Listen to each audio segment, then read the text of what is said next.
one day in the shower, it hit me that computers were here to stay and that computers would have a significant impact on nursing. I also knew that I had an interest in education because at that time I was already in education. I had been teaching for several years. So I knew that I had to somehow bring those two together. So I decided that before I attempted my doctoral program, I had to teach myself. I had to do some personal teaching on technology and how to use computer systems. So I bought my first home computer, I believe it was in '90, and taught myself a good bit to the point where I felt comfortable and was ready to go back to school. And when I started back to school for my doctoral work, I realized that I needed to pursue that further. So I spent a good bit of my cognates and electives in specialty technology and instructional technology. That was the way for me to blend together my nursing expertise and my interest in education and teaching nurses. So I did that. And by the time I had finished all of these cognates and electives that I was interested in, I was just a few credits shy of a master's degree in instructional technology, so I had to do it. So by the time I finished with my doctoral degree, I had an additional master's in instructional technology. But even more important than that, I had a skill set that I was really excited about. So I was going back into education with all of these new skills and ideas about how to effectively integrate technology into education. Not just technology because we can, but purposeful integration of technology into education. That brought me here. It's really difficult for you to walk into any healthcare environment, whether it's a clinic or whether it's an acute care hospital, and not see primary care providers and nurses using a handheld. In an attempt to teach these students how to effectively use the handheld, we wanted to integrate it into their education experience. But we needed help to do that.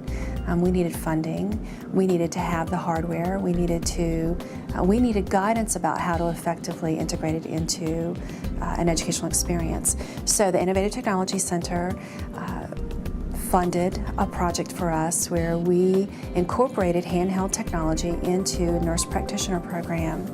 And not only did we incorporate the handheld into their educational experience in the classroom, but they also used their handhelds as a reference tool during the clinical teaching and learning experiences. We also used the tool to collaborate with other advanced practice nurses in other universities in surrounding states.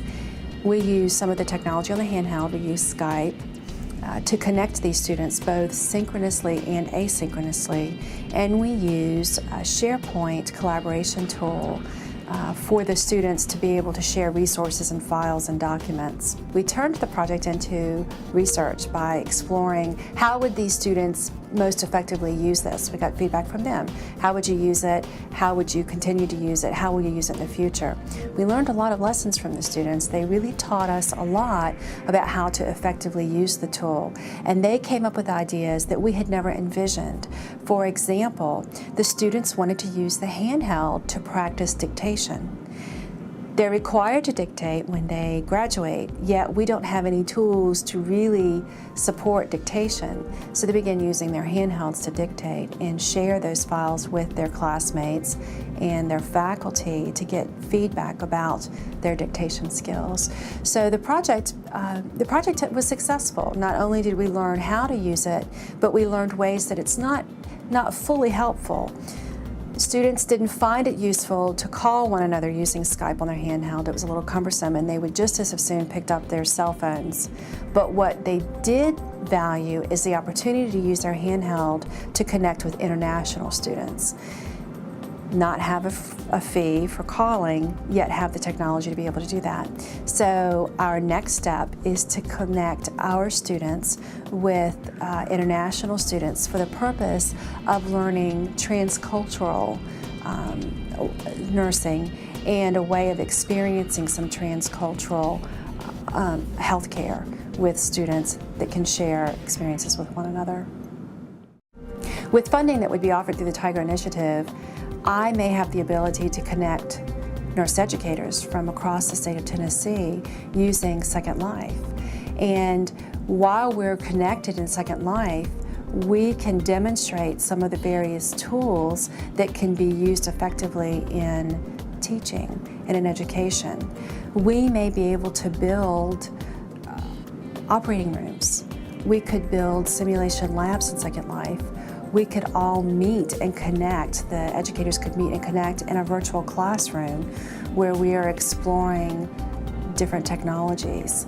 And in doing that, I'm also introducing faculty to Second Life, and we can explore ways that Second Life might be used to enhance distance learning for these students, or ways that we might be able to use Second Life for simulation learning or augmented reality learning, where they are practicing some of their skill sets in this virtual world. And once they perfect some of those skill sets or even decision making, then we can come into a more simulated environment with real hands-on experience, just prior to them going into a clinical setting and working with real patients. For those faculty that are struggling with the time constraints and figuring out how to perfect their teaching and integrate technology into their teaching, but they're also struggling with the amount of time that they need to spend on their scholarship, the easiest way that I've done that is to integrate the two and to figure out ways to further my scholarship while using technology and while enhancing the learning experience for students using technology. I couldn't do that without ITC.